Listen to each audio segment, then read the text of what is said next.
What is happening, everyone? Welcome back to G-Ball Vision. Tonight we're going to be talking about some knives that I didn't think I would like until I got them in hand. If you enjoy knife content, daily knife content, then you're in the right spot. If you're not subscribed, hit that subscribe button down below the video. We're going to kick this one off with the Vasid Knives Corgi. This bad boy is coming in 14C 28N steel. You have this nice drop point blade with a swedge going to the tip. Comes down nice and thin. You have this cool collar around the button and pivot on both sides. You have a reversible pocket clip with a filler tab. Great job. Little back spacer with an integrated lanyard hoop there. Pocket clip works very well. Do not feel it in hand. The neutral grip makes this very comfortable. This is just the design I wasn't sure that I would like. And then I got it in hand. I started carrying it. I started testing that plunge lock out. And guys, it is solid. It's locked up solid. The geometry, the tolerances in there are very well done. I wasn't sure I would like the front and rear flipper till I started using it. You get a ton of leverage on that rear flipper and the front flipper as well because of where they are placed at so far above the pivot. You get a ton of leverage on this guy, and it is just a fun knife to carry. And I think this is going to be moving into one of my favorite button lock gent style EDC knives, the Vasid Corgi. Next up, we got the Real Steel Pathfinder. Now, it's not because I didn't think I would like the design. I just wasn't sure about the company, as I've never had any Real Steel knives in hand. But guys, this thing is absolutely exceptional.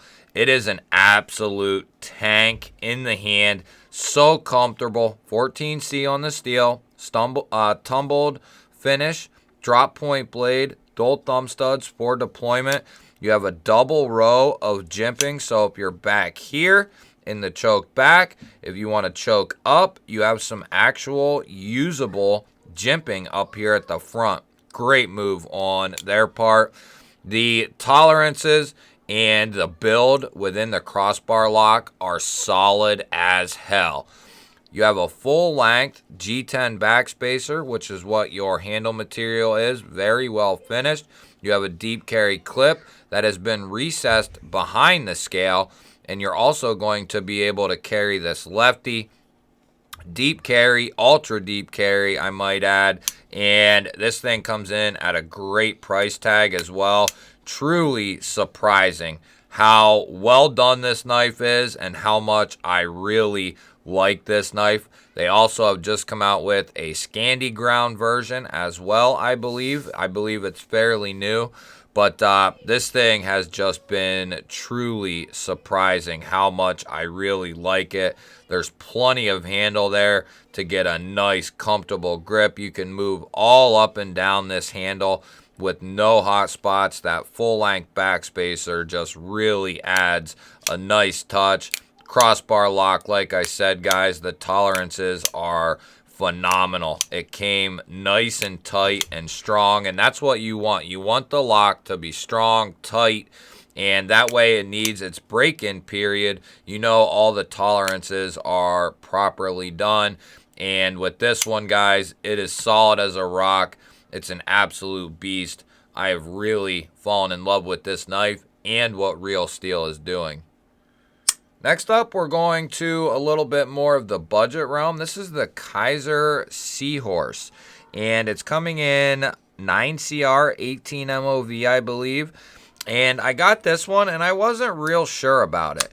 And guys, it's your typical Kaiser with just a little bit lesser materials, if you will. 9CR isn't nothing really to sneeze at. I mean, it's a decent steel.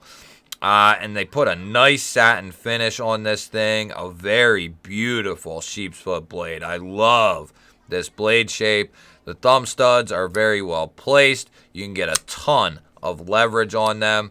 Typical Kaiser action. This thing just thwacks out. Then when you disengage it, it's got a nice drop to your finger and then a nice controlled close all the way home. completely dropped shut. Took a few days of breaking in, but man, has it broken in extremely well. Even as light as that blade is, it just so well done. It's comfortable. This isn't a big knife. This is more of a secondary carry to me, but it's very comfortable. You can get right up behind that edge. You can get right up on that tip. Just great. Great execution. Good access to the liner. Easy to disengage. Another one that is solid on the lockup. Deep carry clip here. Going to be reversible as well. Kaiser's typical steel rollover clip. Nailed it. These come in around like $40, I think. And if you're looking for a utility style EDC knife, this one is definitely a good one to take a look at. Definitely a surprise. Next one up, I'm going to be tossing in a fixed blade. And I wasn't sure that I would like this one either, guys. And this thing has really surprised me. I thought I might like it for a utility style user at work and stuff, but I wasn't sure. And after getting this in hand, being able to choke right up behind that edge, you're going to have a ton of control, a ton of precision. You'll be able to kind of chisel and chip away at things. You'll be able to make nice, detailed type cuts with this thing. Because of the way it's designed, you can get right up on that tip. And trust me, I've done some nice precision cuts with this thing already. It's going to be a cardboard slashing machine. 14C 28N on the steel. Micarta handles, nice thick slabs of micarta. Full tank construction, of course. And just a great offering from Concept that's a little different. And I appreciate different. I like functional, different things. If something's different, it doesn't make it bad. If it's still functional and serves a good purpose, I'm all for it. And, you know, going with a fixed blade that's a cleaver just like this, or a sheep's foot, if you will, I really applaud Concept for doing this design, using great materials and just knocking it out of the park. And it also comes with a nice Kydex-like sheath, and it comes with the pocket clip so you can throw it right in your pocket, which is exactly what I did with this guy, and it's going to continue to have a home in my pocket. Next up, we're bringing out one that has been on the channel a lot. The Off-Grid Knives Viper V2, and we're going to give you a double because I ordered this one directly after this one, and I just was not sure about Off-Grid. I had my hesitations over the last couple of years. I often was going to order one, and I just kept holding off because I wasn't really sure.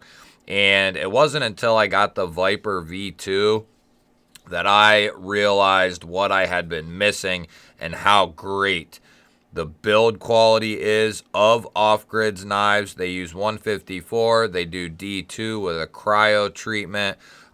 They make a little bit of something for everyone, whether you are an avid EDC guy, whether you're in the tactical side of things, or you want work-related folders.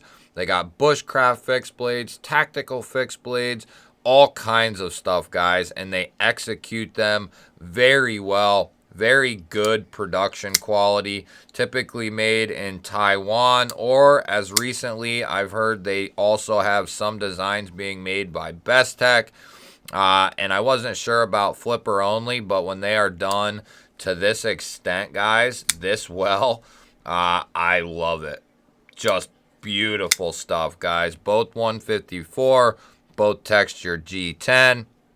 This is a little newer model, so you have reversible clips on both, but a filler tab on this side, and you have an updated pocket clip, a little bit more minimal. I love both of these knives for various reasons, but this is a work machine right here, and this is also a great EDC and work knife. This has become one of my favorite knives, period. It is just so well done. The Tanto blade is excellent. Nice straight edge. You have a great useful secondary edge because it's so low. And then the tip being even with your pivot here, you have a nice low tanto tip. Great access, great action, solid lockup on these things. I love what Off-Grid's doing, and I can't wait to see what they have in store for us in the future. Next up, we got the CJRB Hect A. This is, I'm a huge fan of CJRB, but this is one I was really unsure of. And it wasn't until I got it in hand that I realized how well this thing is executed. You have a nice satin finished RPM 9 blade. It is a beautiful drop point. Great finish on that blade. It comes down nice and thin. It's almost fully flat ground.